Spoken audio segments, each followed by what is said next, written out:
don't get on with my stepdad, so I moved with my dad, and his girlfriend threw me out, and I've got a little baby cousin who's got leukemia, and at the time it was convenient for me to move in with my aunt and uncle. I could be there to look after the kids while they was in hospital. Like, now she's getting better, like, they just want me to get back to like normal life, and they want their family back to like normal life, so it's like, right, I can't live here anymore. Living at the foyer, how does that help? Does that help in any way with work or training? Or? Yeah, it does kind of, because obviously I've got no GCSEs, like they're putting me forward to do my GCSEs. And how does that differ from being at home? Because most people would say being at home is like being with the family, obviously, but it was difficult. Yeah, it's difficult with me because like, I never felt part of the family. Well, my mum and dad took over a barge pub, like public house in Basildon, about 5 years ago. I lived there for 2 years, and I just realised that I needed my own space. I was working a lot, I was working at a kids' play centre, so I would come home and the pub would obviously be lively and I just wanted to go to bed. And that's when I went to the council and said, what are my options? They just said to me, okay, well, you're 16, you can go into supported housing, which would be NACRO or Swan. And NACRO is kind of the same thing, just like in your own flat. Yeah. So I said to him, okay, what have I got to do? And step by step, I eventually got myself into Swan. The reason for the foyer is because it helps me, like, it helps me with my budgeting, helps me with, like, I know it sounds funny, but cooking and things like that. Everything that I needed to learn at 16, it helped me with that, and it was safe as well. I've got security there 24/7. What was it that concerned you about what was going to change with housing benefits? I was scared that once they stopped the housing benefits, I wouldn't be able to live there because I won't be able to afford to live there. Yeah. And what are they proposing to do? It's going to be cut. They're cutting it apparently for all under 25-year-olds. So that's everyone that lives, that's mainly everyone that lives in the foyer schemes, like everyone that lives there is going to be affected by it. And what would you do? I'd be on the streets. If they cut my house benefits, I'd be on the streets because I've got nowhere to go.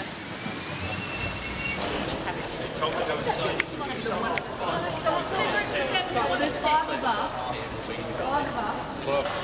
We've got Joe.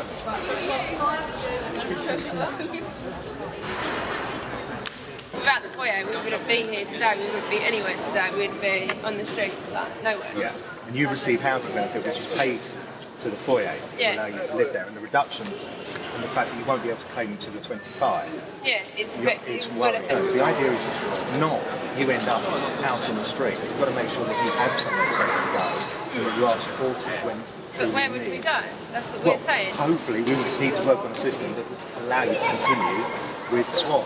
I don't know if Swan want to have an input into this. When we look at what we provide, we are actually giving them a service that means that they can't live at home for whatever reason, and some of them have got some really genuine reasons that isn't an option. So family's not an option.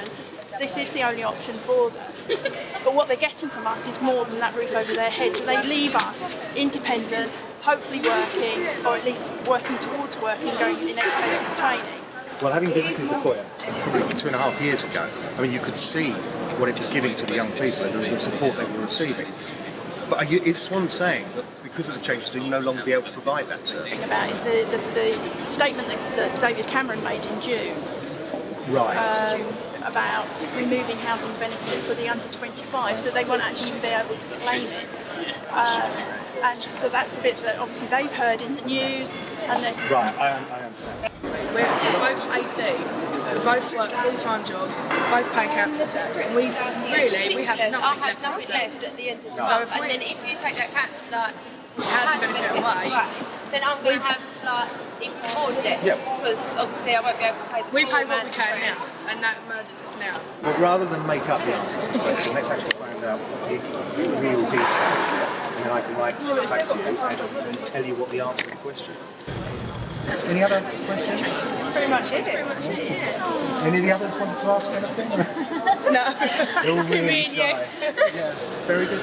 Excellent. Well, it's been a pleasure to have you. Thanks for having and I'll us. have to come and visit you at the foyer sometime. Yeah, we love that, yeah. In the pub. In the pub. I never go in a pub. I never go in a pub. Right then, thank you. Thank you very much. Nice to meet you. Thank you. Bye-bye. Bye.